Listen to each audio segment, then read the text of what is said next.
here, right here, PM post mount 160mm integrated, and also you can write here 3D printed or CNC machined, whatever dropout. The dropout is this one here. So here is a machined one piece aluminum. This one is a bit more unpleasant, let's say, for applications like what we thought and asked about. Of course, in general, if we talk about carbon frame, not aluminum frame, if, for example, the carbon needs just a little bit more space, so for example, half of a millimeter, so slightly touch, or 1 millimeter, we can't grind none of the material, not even a bit, because even for aluminum, that's not a solution in general, but for aluminum, of course, maybe if you need to do that, also in motorcycle, in car industry, you somehow sometimes grind a bit of material if you're crazy to just want that solution. In this particular case, as I said, if, for example, this thread here or this thread here from these two bolts, from tightening and loosening and again and again and again, are damaged, big problem. You can't swap the adapter. You can see here the adapter is this one here, but is a post-mount adapter, which means it's basically just a spacer, so not an adapter, not with threads, not things like that. Looking from the higher position, you can understand now the problem, at least in my case, if I want to fit a boost size on this particular aluminum, which should be a good in extreme situation case, because you can grind, for example, a bit from here. If you can imagine where half of centimeter somehow is, adding from the disc, so moving the disc outwards more with half a centimeter, you somehow arrive here at the middle of the brake caliper mounting bolts, which of course is a very, very big unsolvable problem. So again, thinking a solution which applies to a specific frame, of course, to a specific mount, rear, front, it doesn't matter. If you think that the disc will go out, and of course the same situation also for the cassette. We didn't even touch this subject yet. So just the disc, just the brake fitting can mean a big problem, and also the frame material could be also very important, because maybe if it is a old frame, an aluminum frame, maybe you shave a bit of it, even though in my situation I came and I respected and I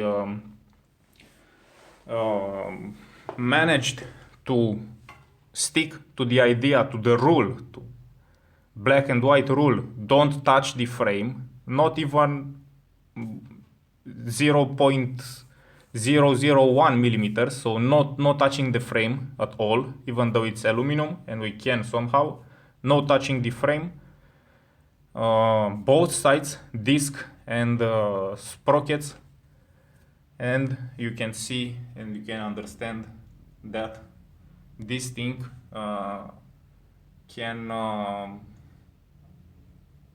make somehow our life hard from the beginning, and actually even harder if we go on with the rules and respect more and more and more and more. And if the rules basically just add up, you can think a bit, and you can somehow having that much problems to solve, somehow to manage, to, like with the bicycle, to sneak, to avoid everything, like the water which go in the tiny cracks in a rock, and then the water freezes at low temperature in the winter, and do that again in the summer, and then again in the winter, and in thousands of years they actually crack the stone, the rock, the hard rock, let's say like this, with erosion and other processes. Of course, in the same way, to avoid all these rules which add up and add up and add up and add up, with a more difficult and more pressure and more challenging game to play for us as people, as water, 70% water organisms. Maybe at one point we say, I had enough, not possible, this frame not possible, that hub not possible, my 3D printed dropout is also a pain in the back. You say how you consider. Also, if you manage somehow to solve a problem, as the motocross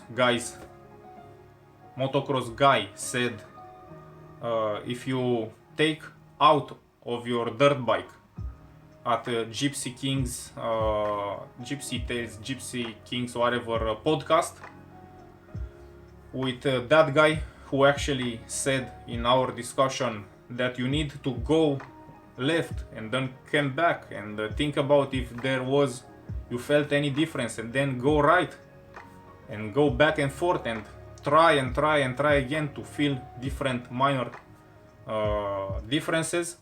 If for example you take the Kickstarter, electric Kickstarter I think it's called, so you press a button and the motorcycle starts, even though it's not a big weight reduction, he and actually anyone could feel somehow a difference removing that. So you kickstart only from foot, from applying the old technique or procedure, you can feel that. So if you take one piece or one element, or you fix something somewhere, somehow, let's say in our example, so if you somehow manage to make the hub fit, then what you do with the disc rotor, if you somehow manage with all these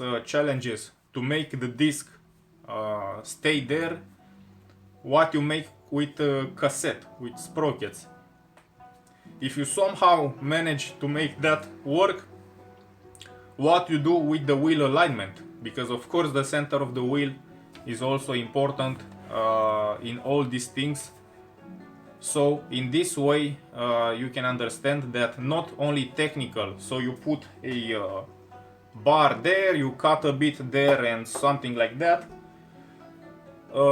you can improvise, you can look at your situation, and of course a lot of details try to move in front of you and to block your advancing.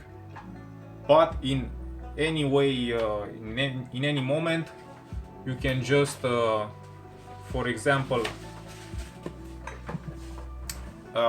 take a white blank piece of cotton, of whatever, and you can say, alright, I give up, it doesn't work, so no more, impossible, I had enough, leave me alone. it don't work. Let's continue with the technical stuff so we can understand a bit of the process, which of course is easy for a 142 hub to make it fit in 135, but it doesn't solve someone's requirement of more stiffness, more flange space between the spokes, a place where they hook. And of course the next problems, which as you saw comes as an avalanche, one after another, and somehow try to suppress your progress or your motivation or your technical solution, technical abilities, or your financial abilities. Maybe you can say, man, I just need a new frame 135, or I need to place an order at Shimano Japan, so I expect from a Japanese person to make me a custom hub, whatever hub. I pay him $2,000. Just solve this problem for me. You are in Japan, talk with the engineers, whatever is there, apply all the resources, I have all the money in the world, just do it. So of course, not only with the time, with the patience, with the technical solutions, you also have financial problems, which of course you can also try to avoid or to implement or to whatever. Hopefully not like I did with this steel bar, which is a shame, but this is the reality. So hopefully you understand that only looking at your bike with no piece, with no hub, with no component, yet if you somehow understand that the dimensions a bit move, and you go to your frame and you look at what you have there, maybe you say, oh my god, big problem, big problem. And I'll show you in the next part how I'll solve the problem with this special space here for the tools to remove and disassemble this hub. In this section I present another tip that I will use for more precision. So because the entire hub have 142, to make sure that the disc will be in the same place, in the right place, I'm gonna measure again and again until from 142 I'll be at 138.5 on the disc side, of course.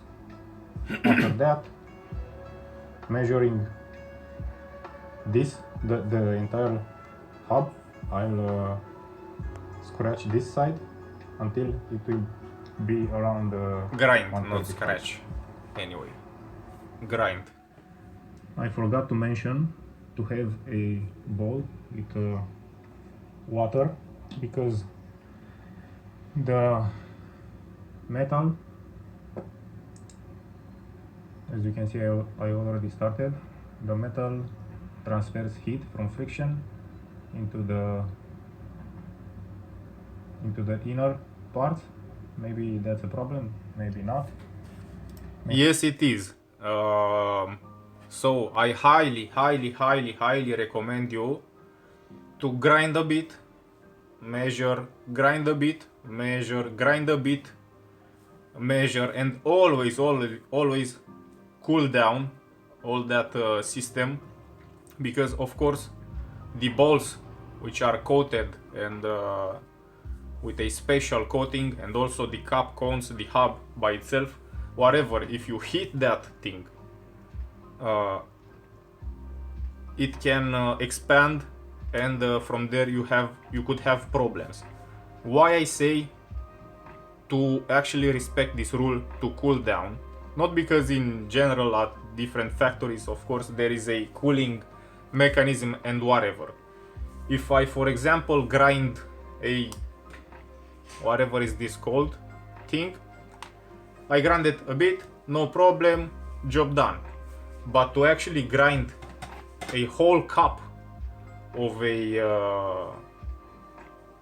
12 millimeters inner diameter, maybe 15, 16, 7, whatever, exterior for 3.5, that thing is actually very, very, very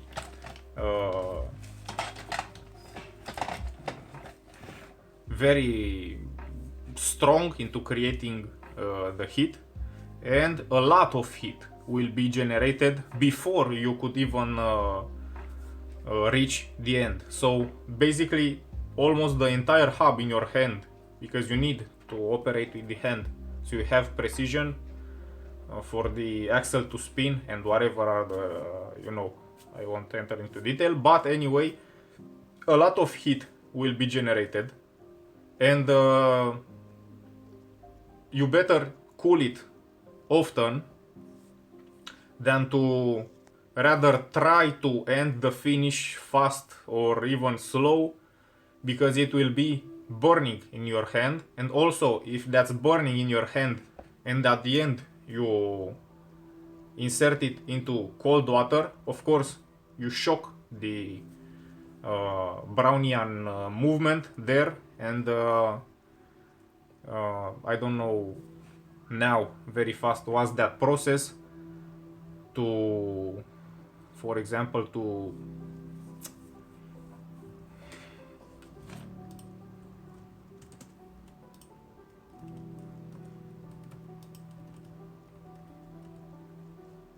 harden whatever, weather, whatever. So no, this is the procedure, but anyway, the heat treatment of course can damage the balls, the cups, the whatever.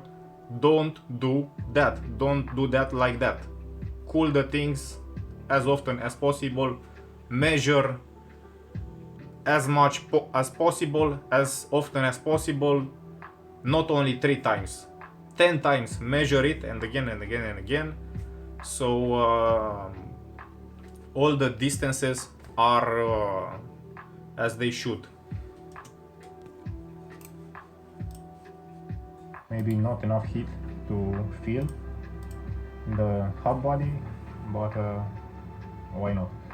I don't film this section because of the water. This is just another mention, but to see how easy and beautiful this process goes.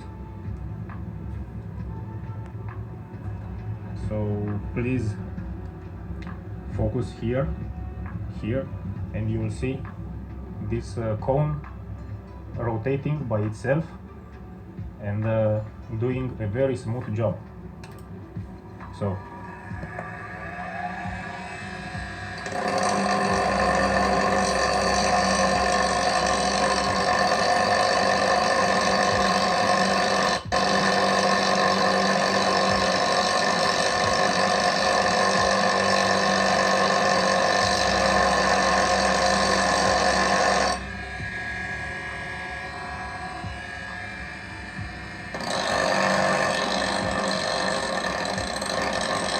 start to spin.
this is not enough, but I want to make the first measure.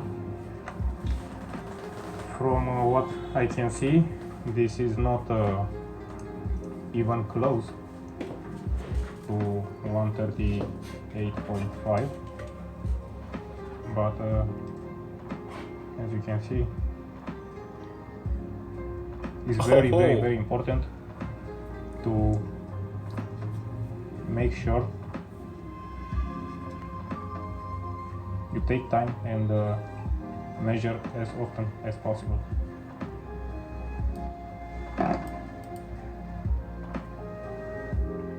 Second measure, as you can see, the surface is very smooth, not impressive, but you can leave it like that, no problem.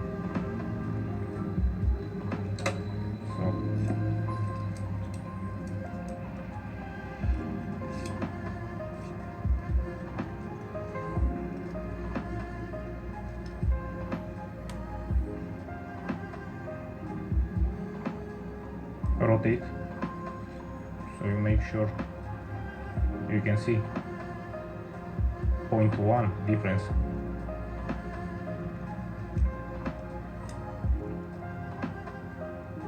Actually 0.3 difference. 0.2 I think. No, 0.1.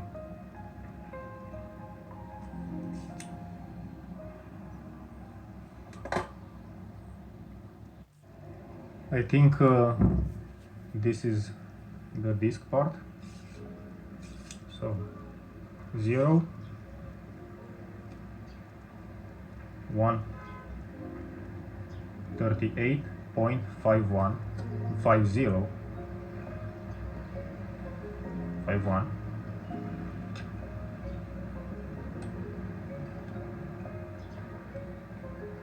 54, 52,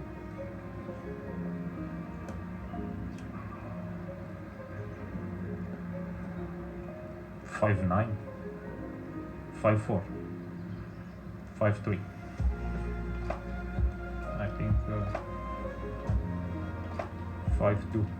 This is it. The next part, free hub body until 135. I think it is ready. Let's measure the result.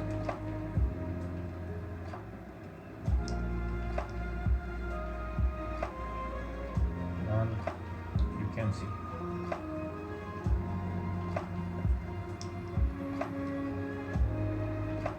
As you can see,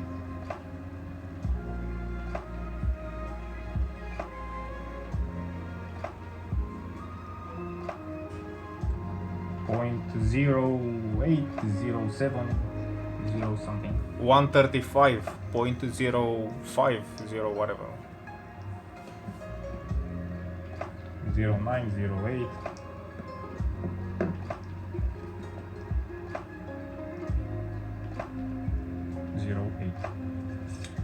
Anyways, even if there was at the end something like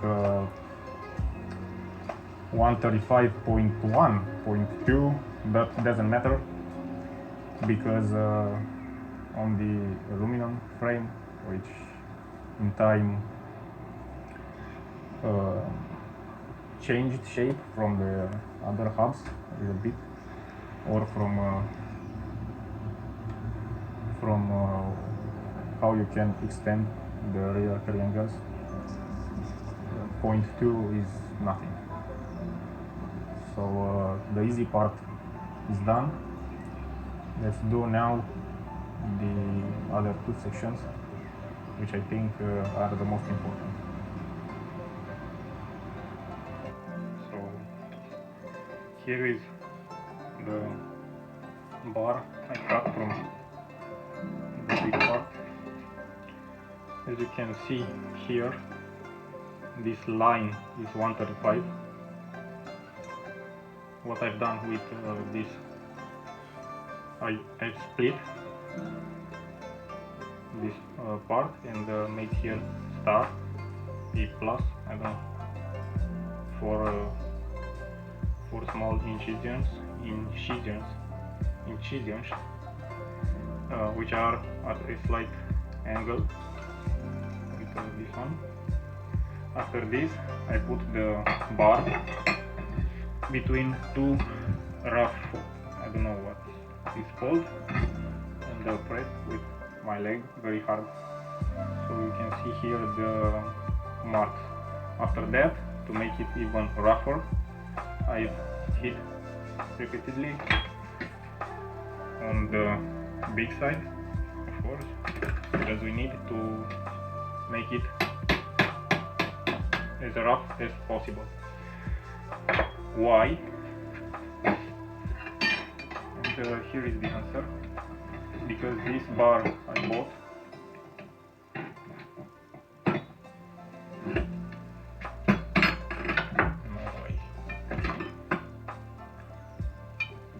magic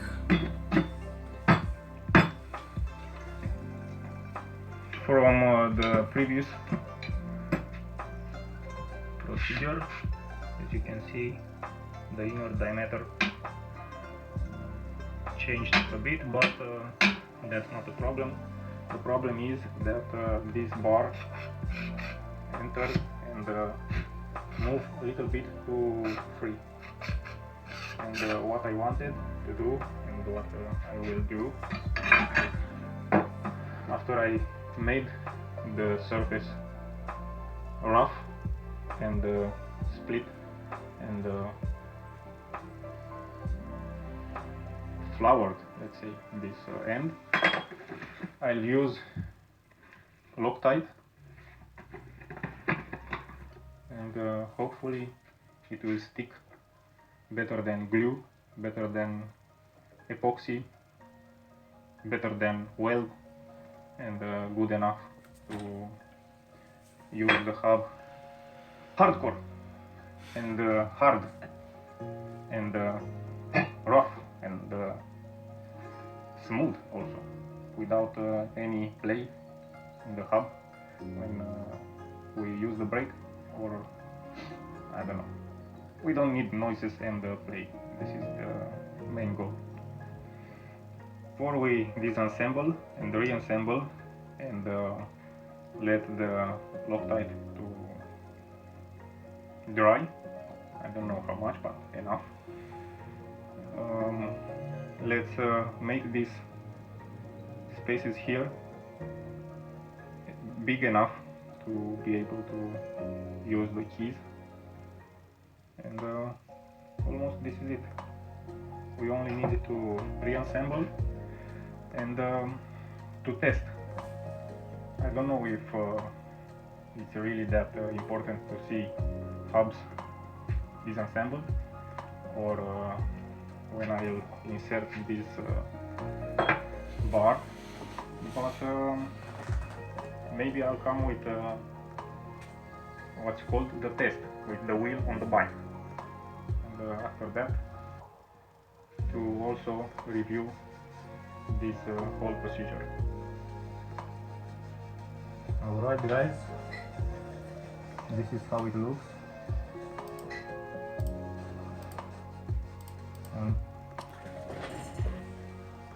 So let me be actually honest and how you can say, a good technician, let's say like that, which of course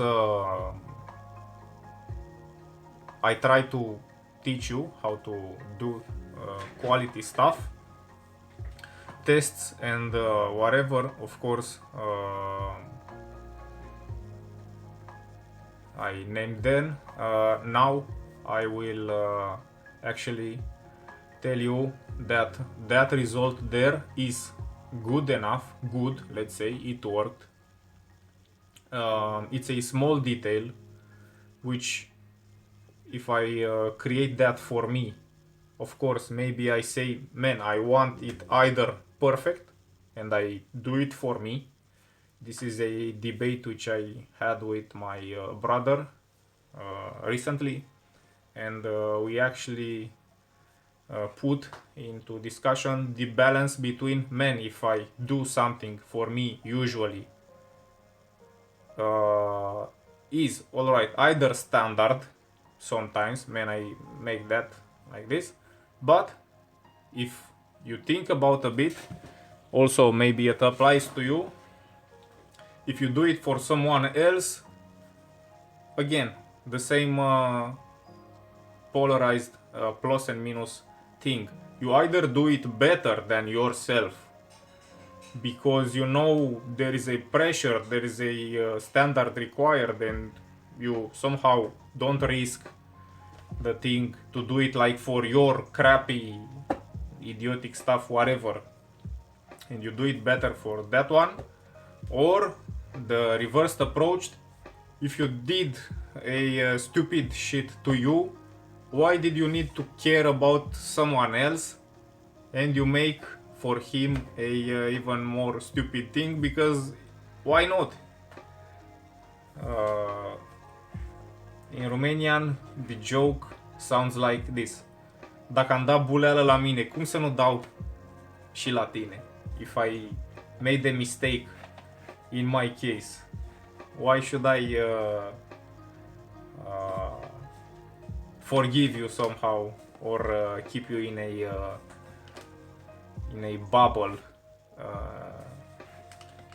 away from the harsh reality of things? So yeah, in the same way, me with me, I can make something work somehow. It's alright, it's for me, no one will judge me, you know, whatever, it's alright. Or in the opposite thing, man, if I do all these things for the rest of the people, to me, oh, I want for me to be perfect, I want to be you know, treated and gently touched and scratched and served and whatever other you know, expectations. So in this particular case, you can see the surface is actually not even flat. You can see here a an uneven surface here. Who knows if this is actually how it should have been from the factory, because of course the factory also give you the right tools, standard tools, let's say, for each job, for each hub, for each dimension. You also have special tools to use, and that thing there is not measured, is not made at a somehow good eye. It's made to work, to have something to catch and to put some tension, and the idea is it was all right, it was actually really well, but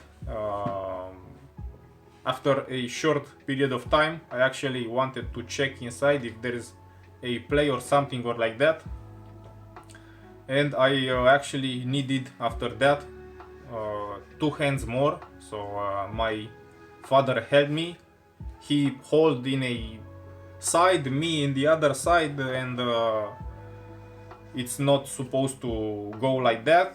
So somehow the precision, the factory process, of course, is somehow important, even though that's the final result.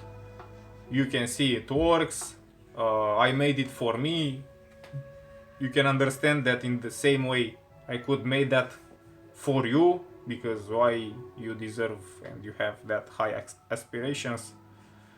But in the end, that thing needed a bit of again refinement and whatever. The idea is how you manage or you can do that, because I did that to somehow solve the solution. If I had the resources, the tools, the whatever, alright, I would have made it good. Is complicated. You need the axle to be held into position and to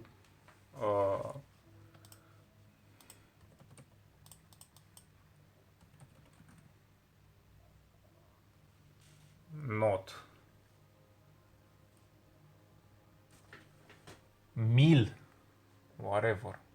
Anyway, two special things, which of course are, let's say like this, heavy duty equipment, or not that usual, or you need to call someone who actually knows to operate these machines. Of course, the tolerances, the whatever, so it was bad. To somehow touch the factory precision is hard.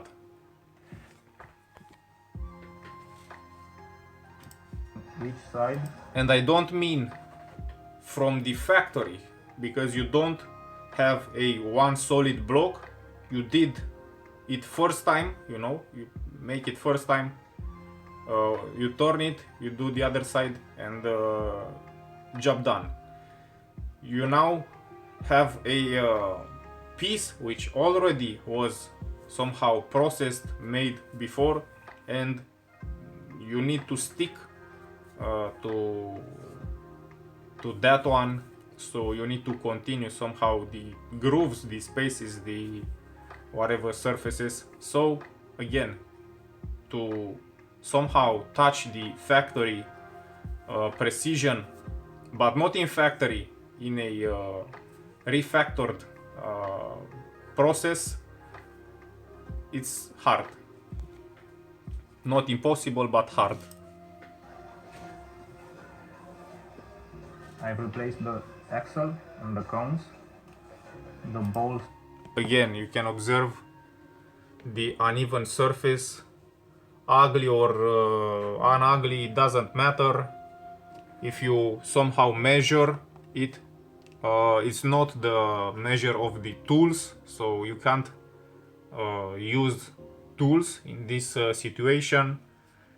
It's actually bad. It's bad, you know, it's bad. Are XT ones. I don't know if that matters, like I said, but you can see the shape here. So again, who measured this? What's the size and whatever. But don't get me wrong, the will and the strength and the whatever, man, I don't have words to actually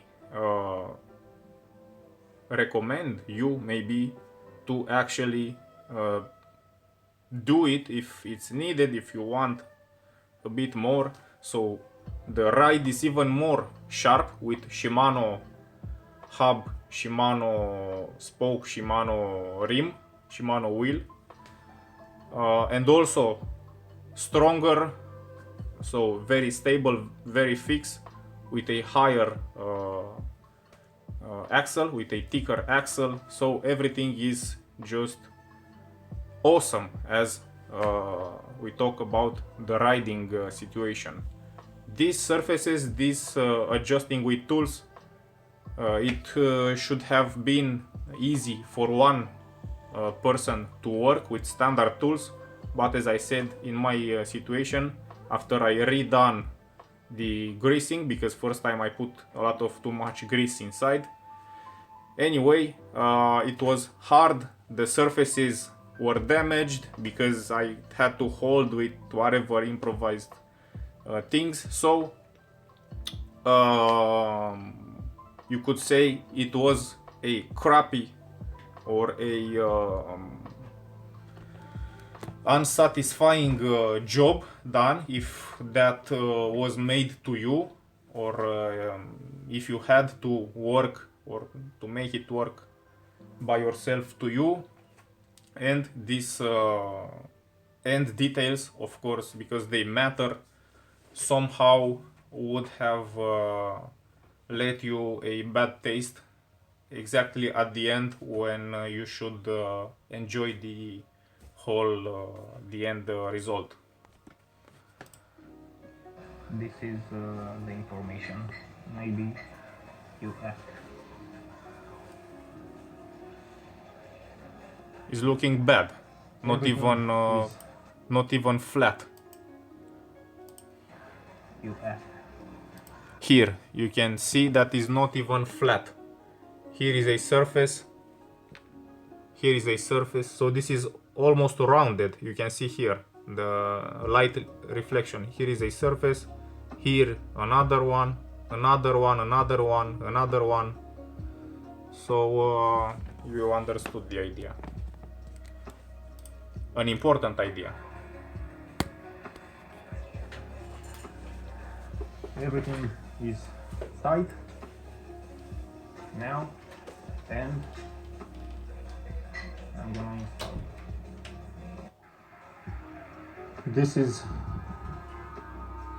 after I inserted the bar, and after I polished the exterior part,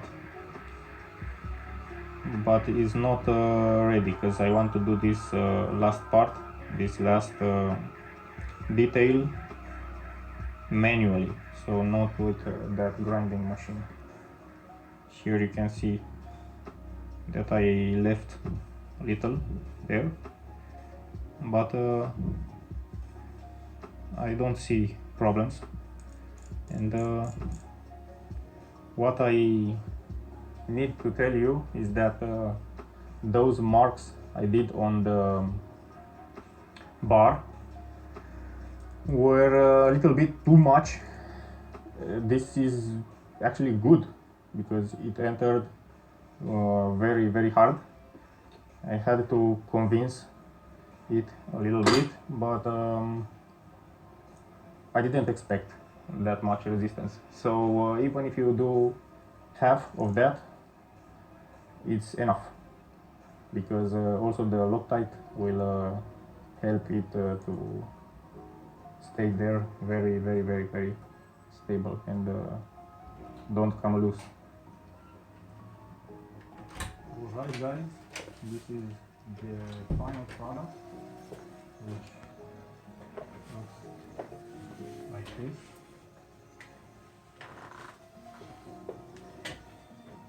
As you can see, it's like a big chance.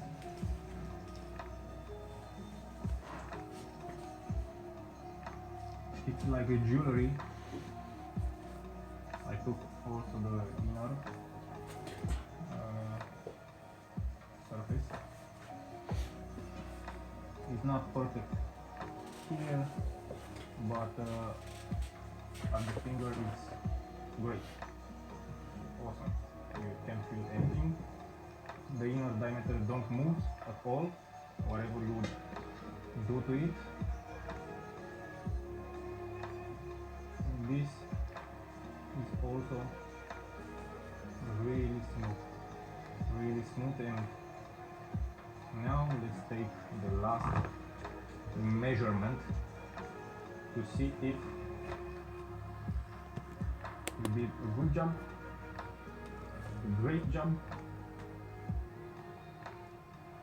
or what job we did. 135.8, 0.7, 0.5, 0.6. To me, oh my, to me,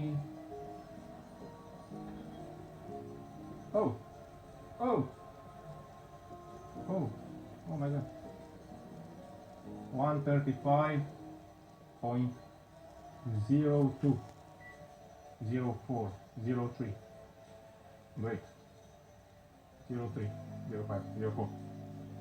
Anyway,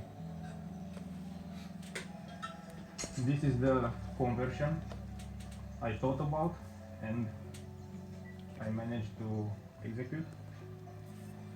I'm very proud of this possibility, not exactly of my ability to do it, but of this possibility to convert a hub like this to this size, because even if Shimano does great job and have a lot of components and adapters and tools and spare parts and Everything you and can imagine. name and think about, and also as a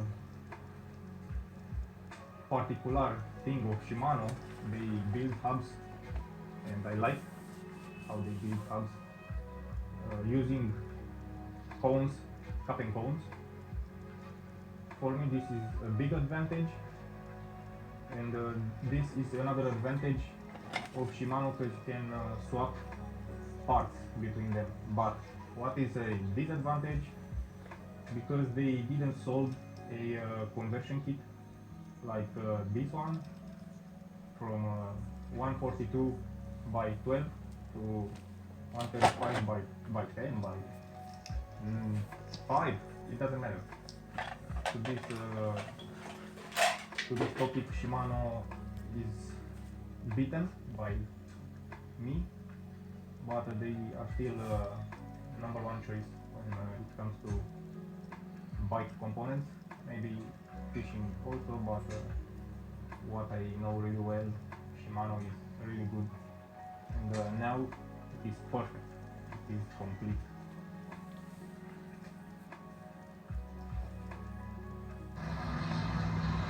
Hello people, the last part of the conversion process is ready. Today I pushed the bike almost to the required or maximum capacity. Of course, not all cases are included, but a hard riding. Yesterday I just tested, so today is the second day. I have this beauty in test. Till now everything holds strong, no problem, no emotion, just pure sharpness, as cupping cones bearings from Shimano used me in the last experiences. So I will present you some results. This one, no, not this one, sorry, this one. Here are 16 kilometers made around the lake. There were a lot of people, Sunday evening, so I had to brake very often. The average speed is, let's say, low, even if it's not that low, but it's lower than I presented it in my bike check, where I did, if I think well, 26 kilometers per hour average with that NS Bikes hub and Dartmoor Fortress rim. All in all, I think this is a really good result. It also looks sick, very beautiful. This gray is very well put in the balance with the forks. Of course, I don't have any other gray parts, but I like it. It's a more subtle chromatic on the bike, but in the end colors doesn't matter. Sizes and the process is what I think is really interesting and a well noted achievement on my list, and hopefully in your list if you have the same necessities as me. If you don't, hopefully it was entertaining. Maybe you can apply some tips to other situations and other applications.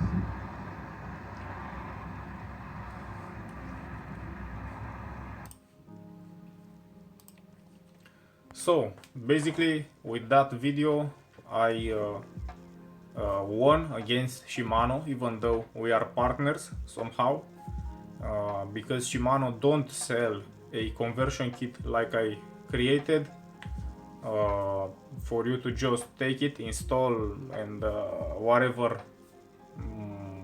bolt on it's called, so you just install it. I had to create one of mine.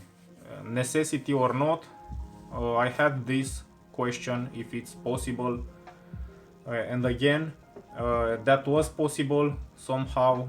I actually, as I said, had Shimano back. I covered Shimano lack of maybe marketing in a technical point of view. It's possible in a marketing way.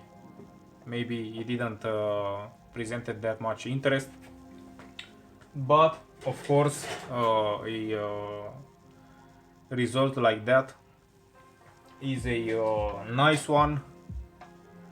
All, even if you need that result, even if you just enjoy the possibilities in this industry. So that hub could have been used with this beautiful axle, no problem. I actually thought about using it with this axle, even though I have one more. I just said, man, this is too nice to put on that bike, and if I can use actually a cheaper one, more heavy, whatever, let's say to reuse a axle which I don't use, but this one maybe I will use, this one which maybe I will use, and I even bought a new one to have it, like for a spare part, something like that. I actually used a old full, you see, is no quick release hole in it, so it's very tough. It's chrome molybdenum, so tough axle, 10 millimeters. It's a rear axle from a old whatever hub. That one not with the HG body, but with a freewheel whatever, with 7 speed, with thread, whatever. The most old inexpensive hub possible, which comes with you know, this old, simple, strong, cheap solution. Anyways, you can use all solutions. All of them are easy to use, but the idea is, in this situation, I wanted to be able to make the structure more rigid, so I actually could have just inserted there a quick release, standard quick release 135 standard knotting, but I wanted more power, more tension into the rear structure.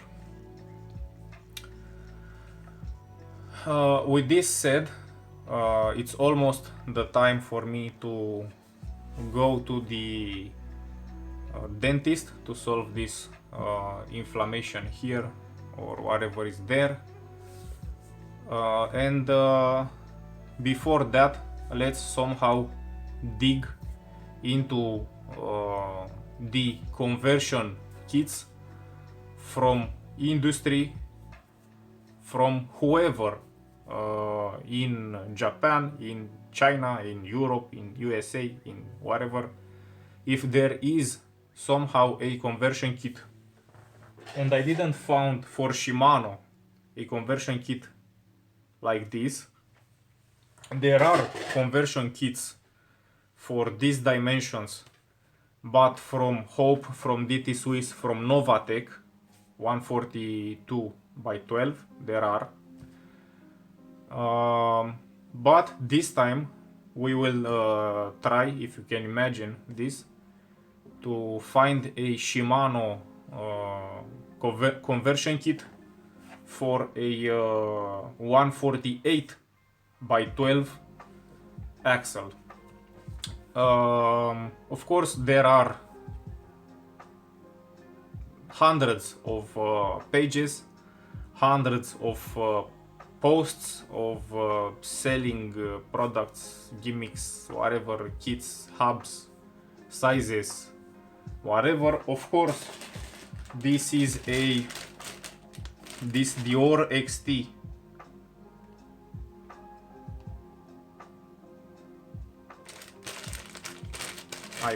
I want to unpack it again.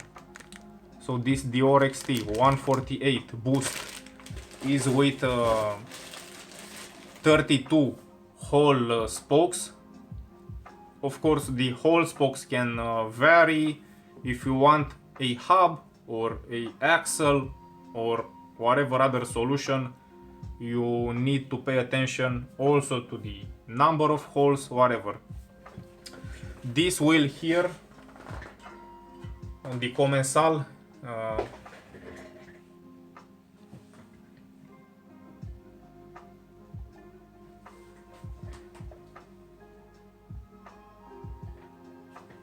is on, let's number. So from Shimano, 1, 2, 3, 4, 5, 6, 7, 8, 9, 10, 11, 12, 13, 14, 15, 16, 17, 18, 19, 20, 21, 22, 23, 24, 25, 26, 27, 28. What I showed you before on my KTM aluminum race cross-country bike with Reba XTR and the whole setup, those are on 24 spokes. Those wheels are on 24 spokes. So, of course, it matters even things like this. If you somehow think to a solution into the Shimano corporation or between corporations, so you want to mix a Shimano hub with whatever, or a Hope hub, or with a Novatec hub, things come even more complicated. But the idea is this: things are complicated. So if things are complicated and there is a lot of information, I actually know of this artificial intelligence browser, whatever, for 4 years, 3 years, 2 years, something like this. But I actually went in, connected in. I tried to stay away from it.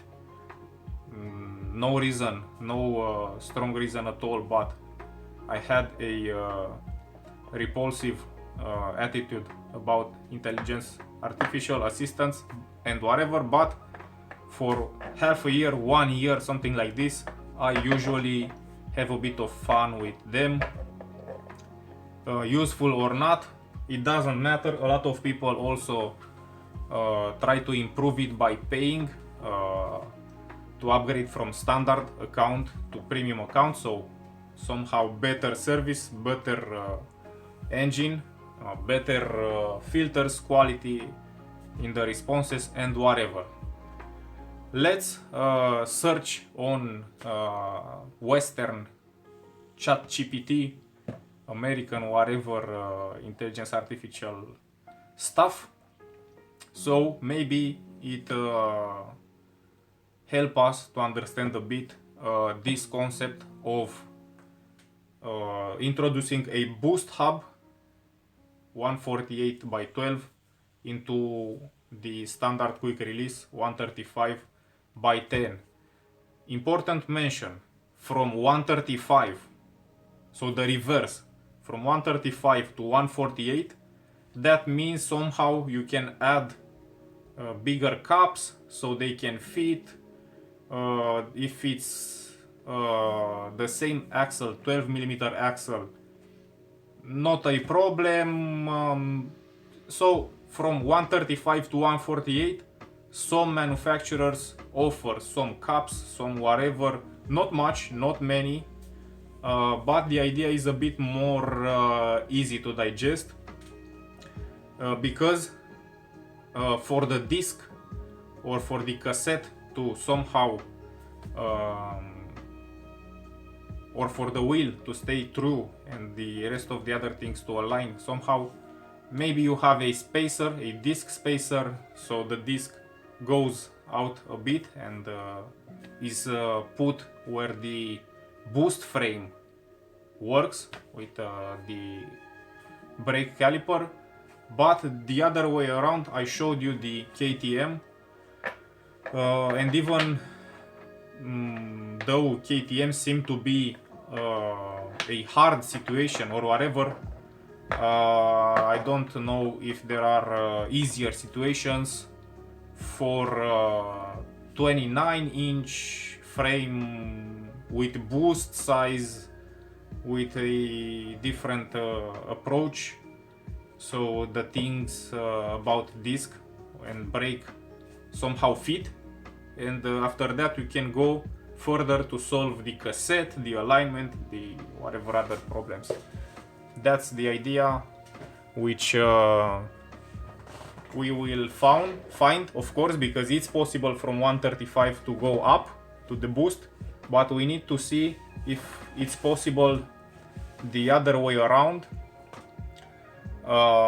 If you can imagine a bit, so from 135 to 148, why would you actually create such a thing?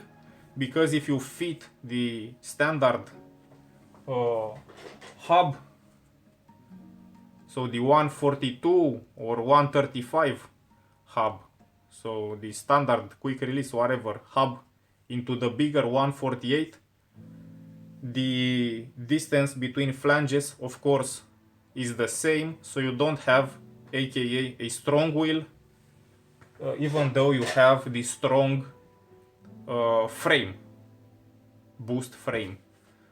Maybe you want to fit that particular wheel set. Maybe Mavic create such thing. I forgot to mention all these times Mavic. I mentioned Novatec, Hope, DT Swiss. There is also Mavic and other manufacturers. Big, small, doesn't matter. But the idea is this. So let's look a bit on internet. Close this thing, we don't need that. You see here the dimensions already presented in the previous video. The disc side, as you see here, if we're talking about 142 or the old, for 148 of course the disc will be in exterior, so all these old disc sizes are in the same place, but as you can see the 142 with its 12mm is a bit outwards in both directions, and if somehow you shorten it by 3.5 in each side, you make it fit there very nicely. So it's possible to any manufacturer. If we compare now, for example, the 148 boost to 142, now we will see Maybe I find something straight to show you. I don't have here anything straight. Oh, come on.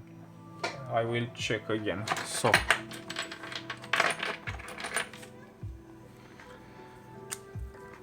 if you watch where the disc is for the 148, right? The one in the higher position, you can see there is a big gap where the small disc usually comes. So if you want to fit this one into the boost 148 frame, of course you can move the disc a bit outwards. Again, a problem here with the cassette. You can see it starts a bit inwards, and all the dimensions are different. Also, this is the middle of 148, and you can see that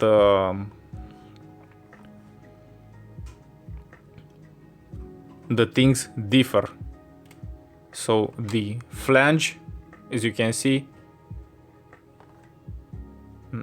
now, it's a bit outwards.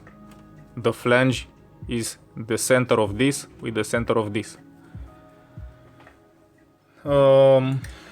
Again, this is the rear hub, and this one in the left is the front hub. Now we only are trying to understand what's going on with the rear hub, but of course the discussion can include also the front one.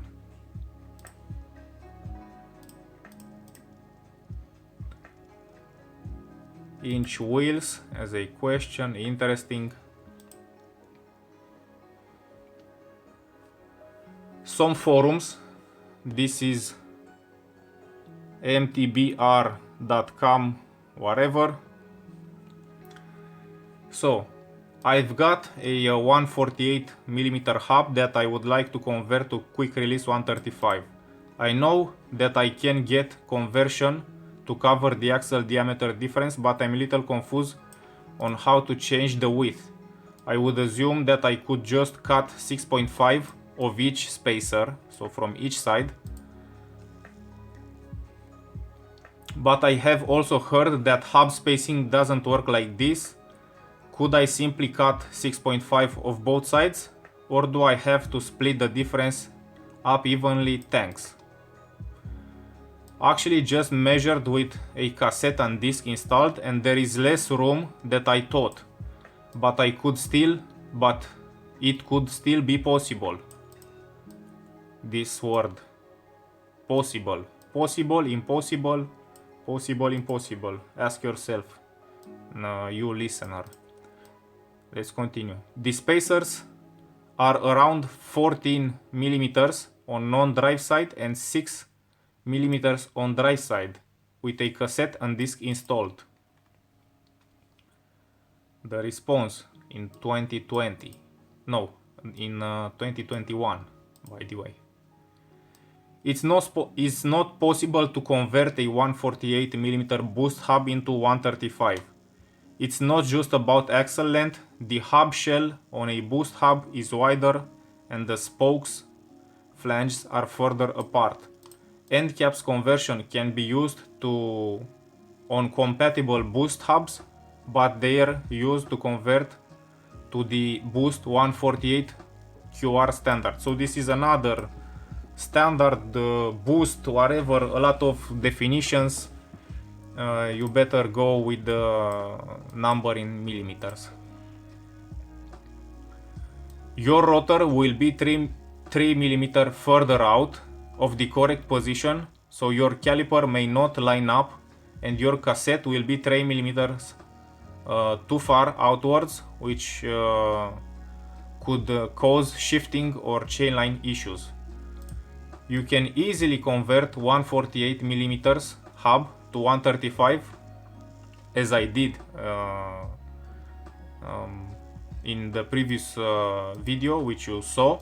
So you can easily convert a non-boost 142 hub to 135 without any problems whatsoever, as the hub shell has the same narrower width between the flanges of the spokes, as you already know. Oh, thanks, seem too easy to be true. And let's laugh a bit, because yeah, that's it. Seem too easy to be true. And he closed the door. Bye bye. Possible, impossible, impossible. Alright. Let's go. Seem to be easy to be true. So he adapted, he took that compromise, and who knows. Let's read more. The response.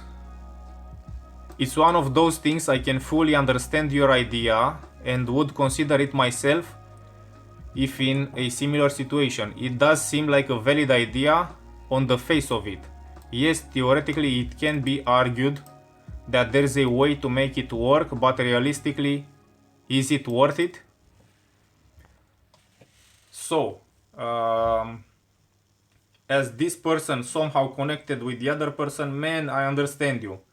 You ask yourself, is it possible? You hoped a bit. It made somehow sense. So sadly, you know, all of us feel sorry about this. People ask themselves this question, and sadly, it does seem like a valid idea on the face of it.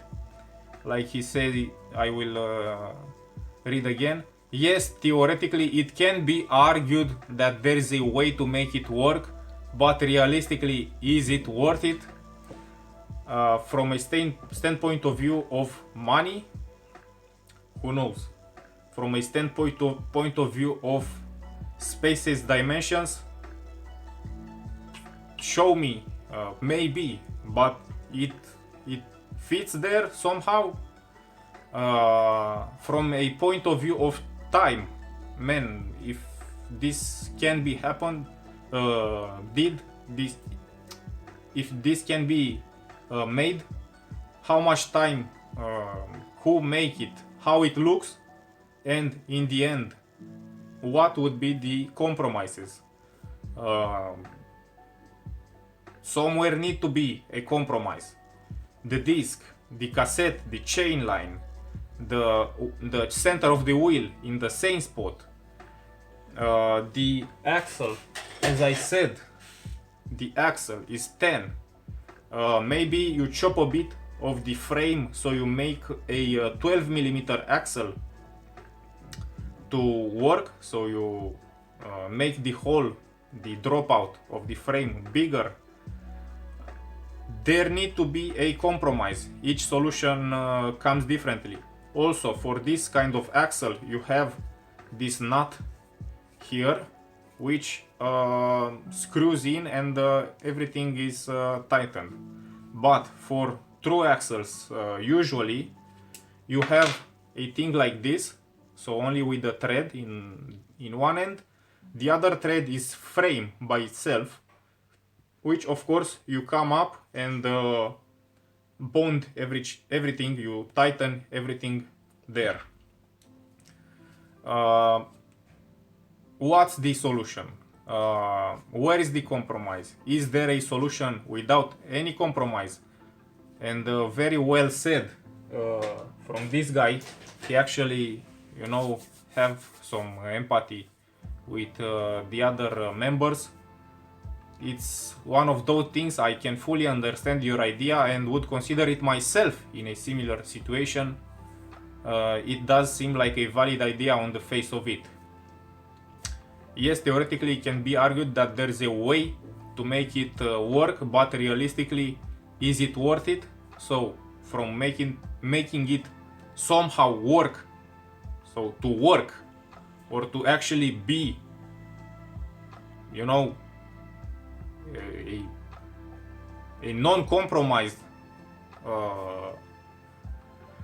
solution, it's a long, hard journey.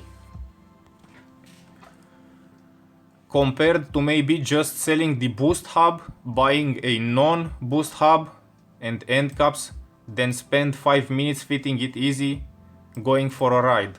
The alternative is facing a list of problems and bodging to make something work that isn't supposed to. So again, for example, if for this bike or for my KTM racing 29-inch bike cross country, somehow I say, man, I want this, I want to make this. As I showed you the XT wheel for PolarX, the orange one. So you could somehow say, alright man, I will create a version like this easily, one day of work, one weekend, one evening, whatever, like this. I sacrifice this hub, is a non-boost 142 whatever, and everything works. But the alternative is facing a list of problems and bodging to make something work that isn't supposed to work. But if I want to do that, that's what I want, to make it work.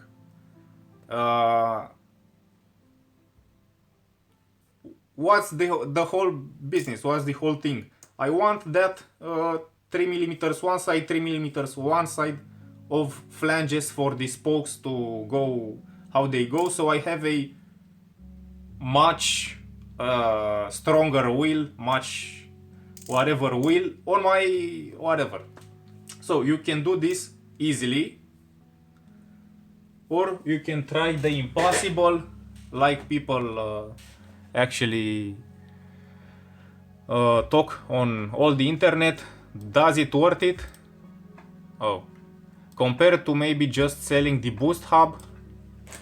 So you sell this XT hub, whatever, and whatever.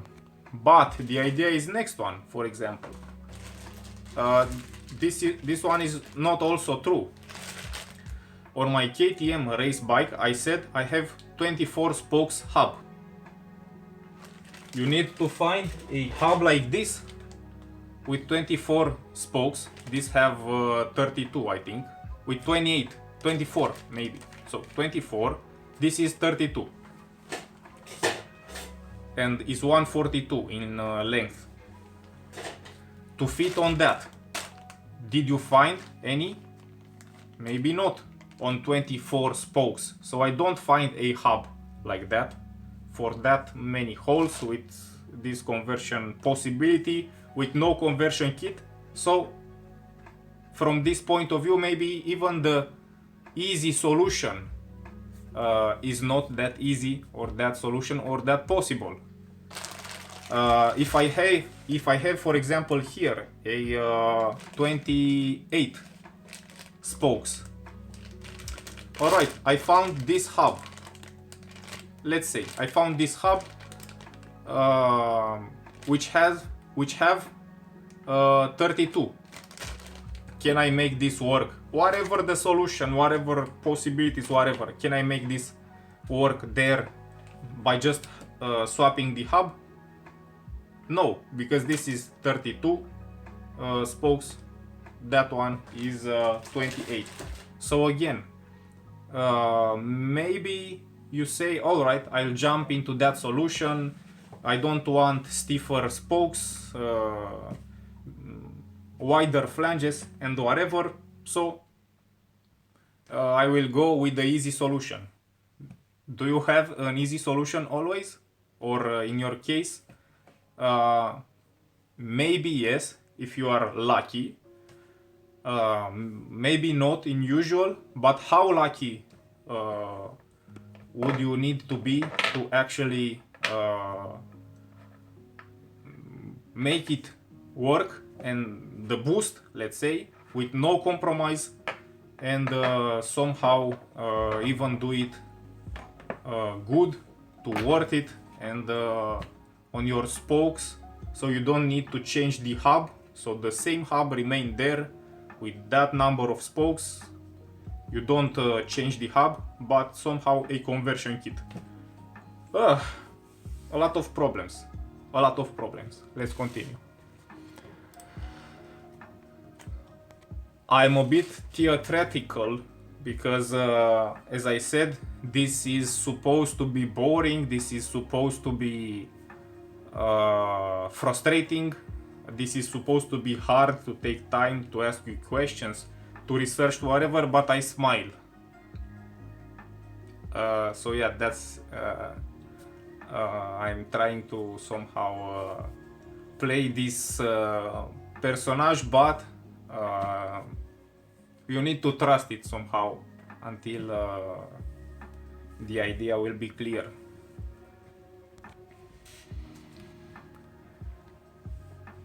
If you can get a long enough quick release, there's a fair chance your frame will flex out to accept a 141 QR hub just fine, especially if it's a 29er long chain stays. It was not uncommon to run 130 millimeters hub on road bikes with 126 millimeter spacing, and I run 148 by 12 wheels on a 27 inch wheels, 142 by 12 frame for a few months with no problem. At all at your own risk, of course. I understood exactly zero what this guy said. Let me read again without reading in my mind.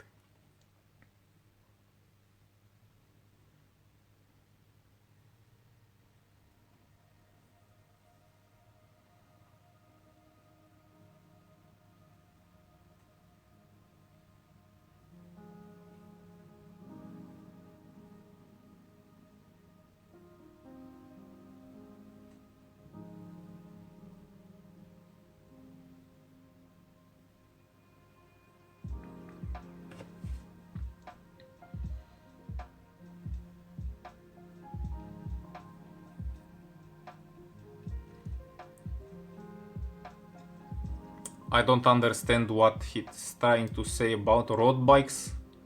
I know the 135 in road bikes standard is 130. With 126 I don't understand, and here he ran boost wheels on a 142 frame, but what he made? He actually stretched the frame, whatever, for a few months with no problem. I don't understand, but we talk about 148 by 12 in 135 by 10. I don't understand this. Maybe if you understand, whatever, all on your risk, of course, whatever. Interesting, might give that a shot.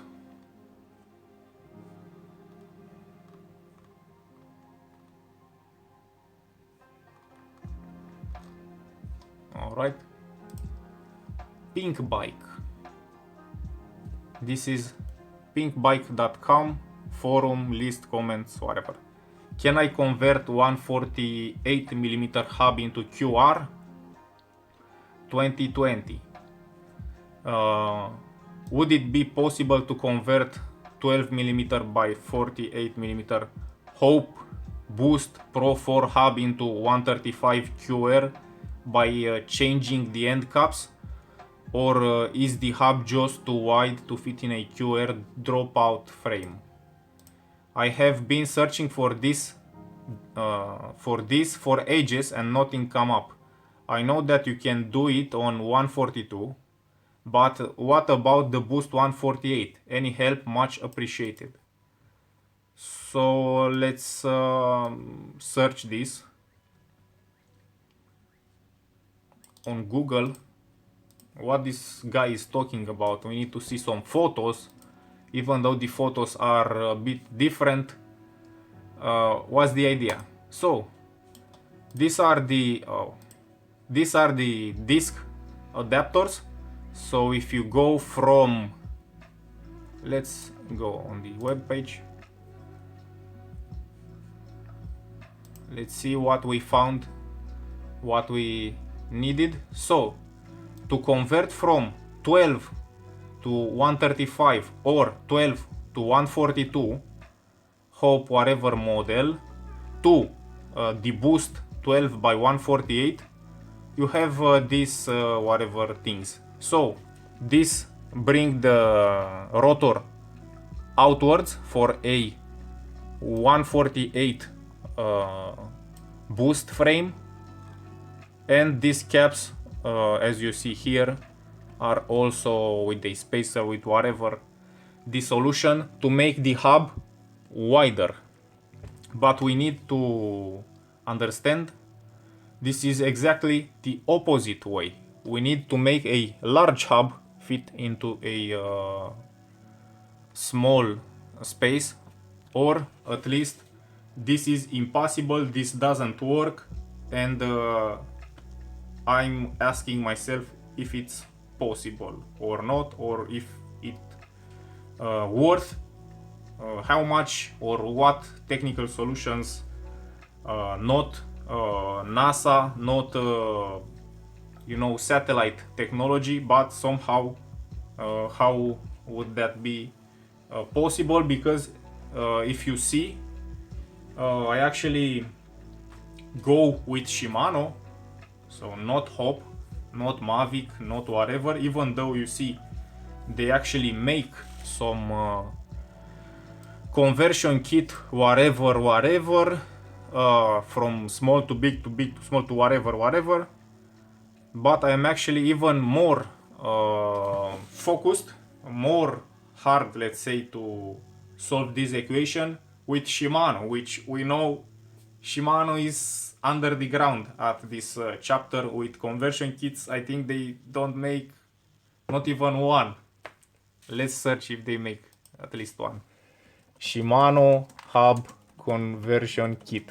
So actually to know if I'm talking BS.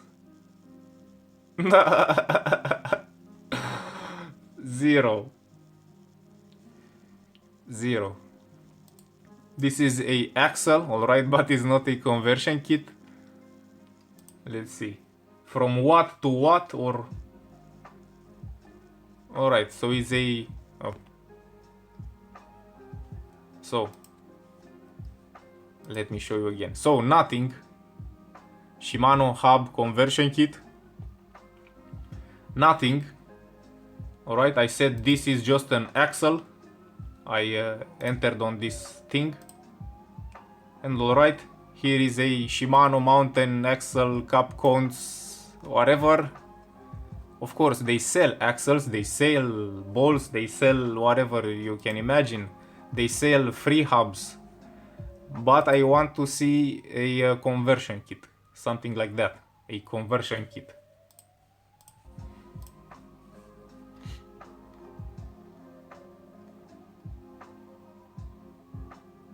This one, maybe. Conversion kit. Fulcrum. So another brand.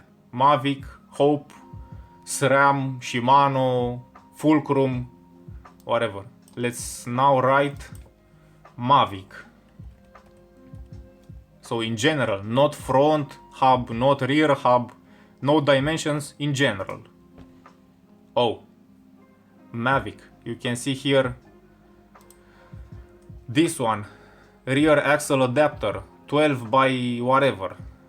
Axle adapters on their web page. You can see only this. I'm shocked. Products, wheels, mountain bike, whatever. We don't have time. I need to go to dentist. So Mavic, different adapters, good, small, big, bad, doesn't matter. Adapters, all right. Somehow you find adapters. you know, adapters for Mavic. Let's right now fulcrum. This is more for road things. Again, caps, adapters, whatever, axles, things here and there. You find something. Hope. Again, the same things. A lot of caps. You can see here. Oh, so Hope, the British guys. And this one was actually a British guy. I have searching for this for ages and nothing comes up. I know that you can do it with the 142, but what about the Boost 148? He actually is going with the Hope. So those who actually create this kind of things, you can see here from whatever dimension to whatever space intergalactic thing, you can see here a lot of things. Hope. So the Hope is with the Hope. This guy search for Edge and nothing there. Let's search with Novatec. Again. Oh, axle 10 135, 12 135, 12 142, 5 135, front caps, rear caps, whatever, axles, caps, hubs, whatever. So a big difference. Novatec, Hope, whatever. Let's also check DT Swiss. Again, caps there, conversions, axles, whatever. You can see there are plenty when you search with these guys, but Shimano, again, Shimano 0. This one, what's it?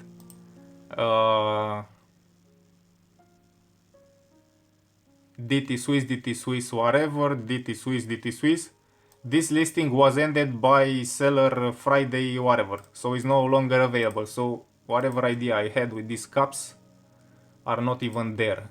Shimano 0. Let's see, maybe on a page like this. Shimano body, zip, freewheel. Let's see these things. Freewheel, no need like this. I don't know what's this. No thanks.